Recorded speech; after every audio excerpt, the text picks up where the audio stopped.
guys, so today I am doing a review on the Covergirl TruNaked Roses palette. I'm gonna put some swatches here at the beginning and at the end so you can, refresh what they look like in your mind. It's all rose colors and I'm going to apply them so you can see how they apply, and then I'm also gonna check back with you later to see how they last. Most of what I have on my lids now isn't even this palette because I'm weak and I kind of gave up and I didn't want to go all day using this palette because I didn't like it that much. But there's some pretty colors in it. Not much of a variety other than rose colors though, so if you're looking for something that has some dark browns, or there's not even like a white in it, or black. So you can't really use this by itself, I guess. So I'll give you my overall impression at the end of this video, and I'll insert some swatches right about now, and then I'll go ahead and do my makeup and show you how they apply.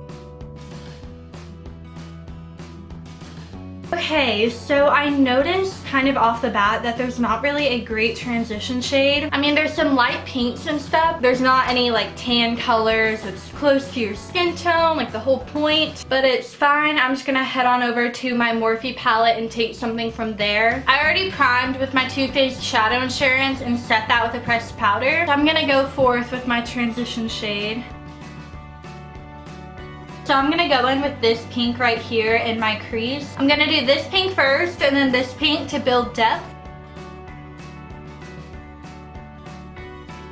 Okay, so this is really way too light for the transition shade that I used, and it's not covering it up at all, hardly.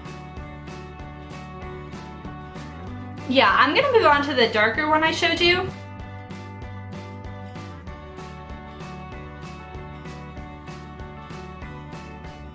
Yeah, so it's really not showing up at all. I'm gonna leave it for now because I really don't want to go in with one of the darker shimmery shades in my crease, but they don't really have very dark matte shades. Just gonna leave it for now. So on my lid, I'm gonna go ahead and take this sparkly, really pretty color. Where is it? It's right there. I have faith in this one, so we'll see. Okay, this one is pretty nice. It might just be the lighting, but it doesn't look very pink. It's very sparkly. Like, this is not just a shimmery eyeshadow. This is straight up sparkly. I'd be curious to see how this wears through the day. I feel like if you wet your brush, this might work a lot better. Okay, I'm going to darken up the outer corner now with this deep purple color.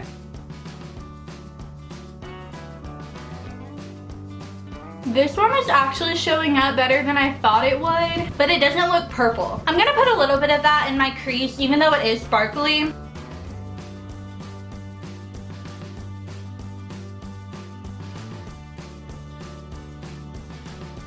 I'm gonna wipe off my brush and touch up the sparkly shade that I put on my lid.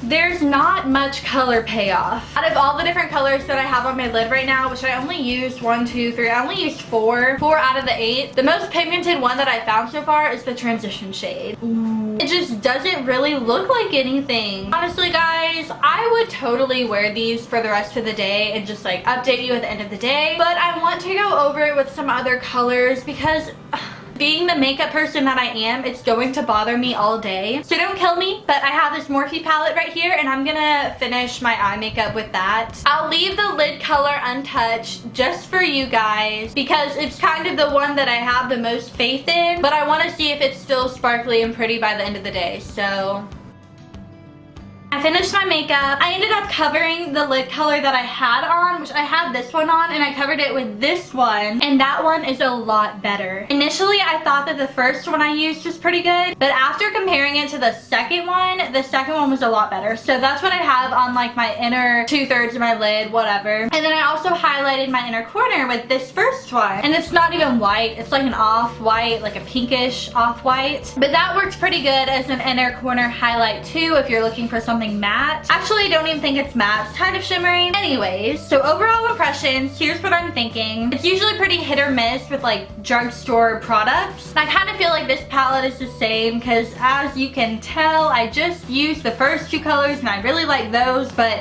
some of the other ones I used just did not live up to my expectations. Overall, this palette kind of has crappy color payoff, but these don't blend terribly, nothing like that. I guess it could be worse, and I'm kind of spoiled with like higher end makeup products. Now hear me out, this is what I'm thinking. If you're looking for some kind of cheap eyeshadows, I would just go ahead and buy a Morphe palette or something rather than buying one of these drugstore palettes, because Morphe palettes are only like 20 something dollars and you get like 30 something colors, and then this might be a lot cheaper than that, and this you get 8 colors. So it's like, buy a couple of these for the same amount that you can buy a Morphe palette, but the Morphe palette will be a lot better. I don't know. So I guess these aren't terrible, but they're really not good. And I'll put some swatches here at the end. I'm gonna come back sometime tonight. Right now it's about 11:30. And I'm gonna let you guys know how that inner color, the sparkly champagne-y color, lasted. And I have a long day ahead of me, like lots of sweating and stuff like that. So if it can survive through all of that, then that's pretty good. And I will let you guys know. So see you then.